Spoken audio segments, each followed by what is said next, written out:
یہ ایک فل construction guide ہے جس میں آپ کو اے سے لے کر زیڈ تک فل ڈیٹیل مل جاتی ہے۔ اس سے فائدہ یہ ہوتا ہے کہ اگر آپ خود کام کرا رہے ہیں تو بھی، اور اگر آپ جو ہے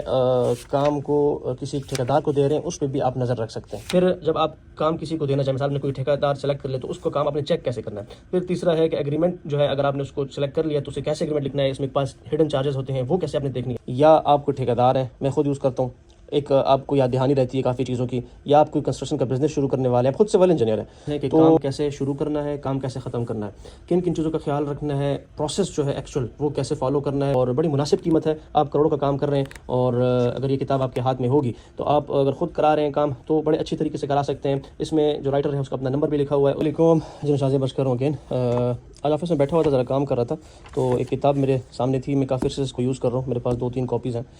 اس کا نام ہے گھر کے تعمیر کے راز، اور یہ اس کا اگر آپ اپنا خود کا گھر بنا رہے ہیں یا آپ کوئی ٹھیکیدار ہیں، میں خود یوز کرتا ہوں، ایک آپ کو یاد دہانی رہتی ہے کافی چیزوں کی، یا آپ کوئی کنسٹرکشن کا بزنس شروع کرنے والے ہیں، خود سول انجینئر ہیں، تو یہ کتاب آپ کے لیے بہت زیادہ مفید ہے۔ وجہ اس کی یہ ہے کہ اس میں 2 پارٹس ہیں۔ ایک حصہ اول میں تمام ڈیٹیلز ہیں کنسٹرکشن کا کام شروع کرنے سے پہلے کہ آپ نے کام شروع کرنے سے پہلے کن کن چیزوں کا خیال رکھنا ہے، کن کن چیزوں کو دیکھنا ہے۔ اس میں آرکیٹیکٹس آ جاتے ہیں، اسے بات کیسے کرنی ہے، ڈرائنگز وغیرہ کیسے بنانی ہے، آپ نے مٹیریلز وغیرہ کیسے دیکھنا ہے، آپ نے پلاٹ کو کیسے سلیکٹ کرنا ہے۔ اسی طرح ٹھیکیدار کے ساتھ جو ڈیلز وغیرہ کرنی ہے، ٹھیکیدار کو کام جو اگر آپ جا کے چیک کریں گے ان کو کیسے چیک کرنا ہے۔ جو ٹھیکیدار حضرات ہیں ان کو یہ فائدہ ہوگا کہ وہ پورا ایک پروسیس آپ کو مل جاتا ہے جس میں حصہ دوم میں،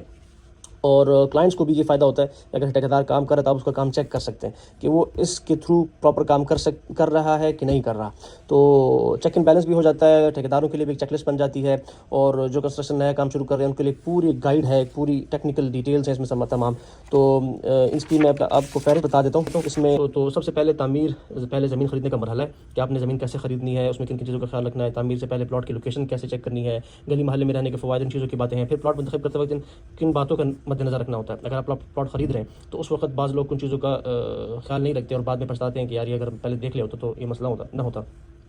اسی طرح گھر کا نقشہ وغیرہ، اس میں آرکیٹیکٹ وغیرہ کو آپ نے کیسے دیکھنا ہے، ان سے کون کون سی باتیں شیئر کرنی ہے، ان سے پھر جب وہ بنا لیں پھر کون کون سی باتوں کو چیک کرنا ہے، پھر جو تخمینے اخراجات ہے وہ کیسے لگانا ہے، سوائل ٹیسٹ وغیرہ کیوں کرانا ہے، کہاں پہ کرانا ہے، گھر بنانے سے پہلے تو سوائل ٹیسٹ کی ضرورت ہوتی ہے کہ نہیں، پانی بجلی گیس کے میٹرز وغیرہ، پھر بور کی کافی ڈیٹیلز ہے اس کے اندر، تعمیرات کی اقسام ہیں کہ اس میں جو آپ کی مختلف کنسٹرکشن ٹائپس ہوتی ہے، تھوڑی ٹیکنیکل چیز ہے، لیکن پھر جو مین چیز ہے آپ کو جو فائدہ دیتی ہے وہ ٹھیکیداروں کی اقسام ہے، پھر ٹھیکہ کی اقسام ہے، ایک ٹھیکیداروں کی اقسام ہوتی ہیں، پھر ٹھیکے کی اقسام ہوتی ہے، اسی طرح جو کانٹریکٹس وغیرہ ہیں ان کی تمام ڈیٹیلز ہیں۔ پھر جب آپ کام کسی کو دینا چاہیں، مثال میں کوئی ٹھیکیدار سلیکٹ کر لے تو اس کو کام آپ نے چیک کیسے کرنا ہے۔ پھر تیسرا ہے کہ ایگریمنٹ جو ہے اگر آپ نے اس کو سلیکٹ کر لیا تو اسے کیسے ایگریمنٹ لکھنا ہے، اس میں پاس ہڈن چارجز ہوتے ہیں وہ کیسے آپ نے دیکھنی ہے۔ تعمیر شروع کرنے سے پہلے جو ہے اگر آپ گھر شروع کرنے سے پہلے کچھ خاص ضروری کام ہے وہ آپ نے کرنے ہیں، ان کا وہ کون کون سے ہیں، چونا کیسے ڈلوانا ہے، پھر تہخانہ